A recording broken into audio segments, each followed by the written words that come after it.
2 years after the deadly Lahaina wildfires that claimed over 100 lives and devastated a historic Hawaiian community, a mainland company is now launching ghost tours in Lahaina. For many locals, the timing feels painfully wrong. U.S. Ghost Adventures, a national tour company, is advertising a walking tour through what it calls Maui's most haunted and historic locations. According to its website, the company aims to expose the most interesting aspects of island culture through stories rooted in Maui's tragic past.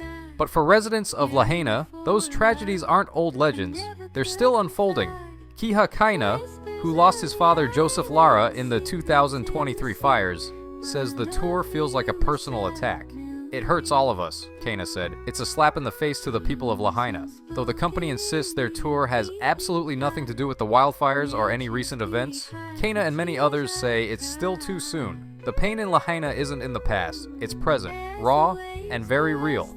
The company has released a lengthy statement claiming its intent is respectful, with plans to donate 20% of revenue to local charities. They say the tour will focus on historical folklore, not fire-related trauma, and that they employ Hawaiians as tour guides. But that doesn't sit well with cultural practitioners or longtime local storytellers. Lapaka Kapanui, a respected native Hawaiian ghost storyteller, said the move is insensitive and inappropriate. If we wanted to do a ghost tour, maybe 50 or 100 years from now when the heartbreak has died down, Kapanui said. But 2 years after the devastation, that's completely disrespectful. Lahaina is not just a tourist town, it is a sacred place with deep cultural and spiritual roots. From the ancient palace grounds of Moku'ula to the sprawling banyan tree near Front Street, these areas are not meant for quick thrills or Instagrammable scare tactics. Many of the areas featured in the planned tour sit on or near burial grounds, some known, others forgotten.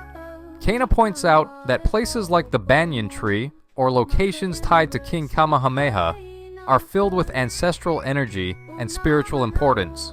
He believes outsiders shouldn't profit off them, especially not now.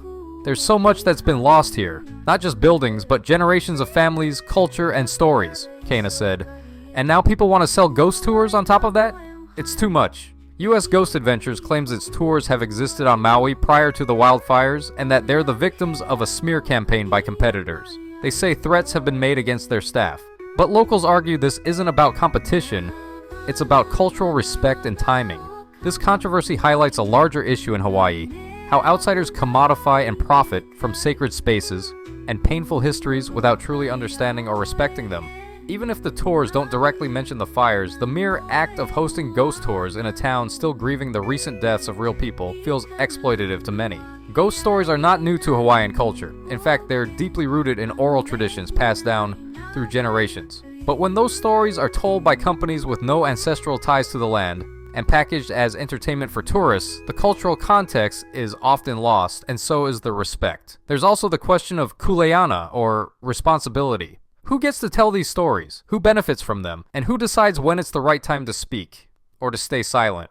As Lahaina continues to rebuild, many in the community are asking for space, for sensitivity, and for the respect of those who still mourn. They aren't saying ghost stories shouldn't be told. They're saying let those stories come from the people who lived them, not from companies flying in with scripts and sales pitches.